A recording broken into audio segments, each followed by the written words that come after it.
তোমাদের এই যে প্রশ্নটা দিয়েছিলাম না কন্ডাক্টোমেট্রিক টাইটেশনের 2024 সালের, এরই প্রশ্নটা আমি অলরেডি বইটা বোঝানো হয়ে গেল, অর্থাৎ ওকে ভিডিও বানিয়ে দিয়েছিলাম, তারপরে আবার আমার ভিডিওটা আমি দেখতে পাচ্ছি না, ডিলিট হয়ে গেছে। যাই হোক আমি তোমাদের বলে দিচ্ছি, দেখো কন্ডাক্টোমেট্রিক টাইটেশনে কী বলেছিলাম আমি, NaOH আর HCl, এখানে আমি বিকার নিতে হয়। ওরা কোথা থেকে প্রশ্ন তুলবে আমার জানা আছে, এটা লজিক্যালি ওকে, সাঁত্রিশটা বুক বলো বা জার্নাল থেকে ওরা এখান থেকেই প্রশ্ন তুলবে। এটা টাইটেশনের সিম্পল কনসেপ্ট, রিসার্চ ওরিয়েন্টেড কিছুটা এখানে ব্যবহার হয় বলে এটা এখান থেকে প্রশ্নটা তুলেছে। কোথা থেকে প্রশ্ন তুলবে আইডিয়া আমার আছে, দেখো এখান থেকে ডিরেক্ট ওরা তুলে দেবে আবারও, ইম্পর্টেন্ট এই টপিকটা ওকে। কন্ডাক্টোমেট্রিক টাইটেশন দেখো এখানে আমাদের কী থাকে, এখানে চারটের মধ্যেই ঘোরাফেরা করে, একটা স্ট্রং অ্যাসিড স্ট্রং বেস, একটা হচ্ছে উইক অ্যাসিড উইক বেস, স্ট্রংয়ের সাথে উইক, উইকের সাথে স্ট্রং, আর কিছু নয়। যে কোনো দুটো তিনটে জানলে বাকিগুলো অটোমেটিক করে দিতে পারবে ওকে। দেখো এখন মেন কনসেপ্ট আমি একটা বলে দিই, এখানে NaOH আছে, HCl আছে।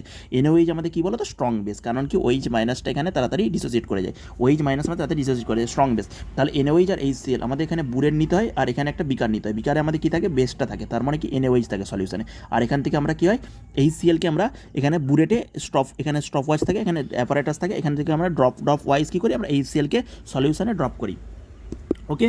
সলিউশনে কী করি বারবার বলছি, এই HClকে আমরা ড্রপ করি, আর এখানে NaOH থাকে, এখানে কী থাকে বড় বড় করে NaOH থাকে। এই সলিউশনে বিকারে কী থাকে, NaOH থাকে।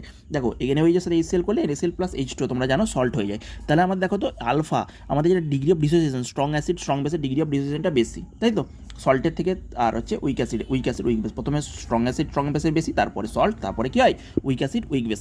এবার আমরা যে গ্রাফটা আমাদের প্লট করতে বলে NaOH আর HCl, দেখো তো আমাদের প্রথমে আমাদের ওয়াই অ্যাক্সিস বরাবর কী নেওয়া হয়, কন্ডাক্টেন্স বা কন্ডাক্টোমেট্রিক যাই হোক বলতে পারো, এখানে কন্ডাক্টেন্সটা নেওয়া হয় ওকে। আর এইদিকে আমাদের কী হয় ভলিউম নেওয়া হয়। প্রথমে যখন আমাদের সলিউশনে কিছু ছিল না মনে করো, এখানে আমি তোমাদের দেখিয়ে দিচ্ছি, সলিউশনে শুধুমাত্র NaOH ছিল। তাহলে NaOH আমি কী বললাম, কোনগুলো মোবাইল আয়ন, OH মাইনাস এবং H প্লাস আয়ন, এগুলো সলিউশনে মোবাইল আয়ন, এর জন্য আমাদের কন্ডাক্টোমেট্রিকটা শো করে। কী বললাম, H প্লাস OH মাইনাস, এইগুলোর জন্য কন্ডাক্টোমেট্রিকটা শো করে।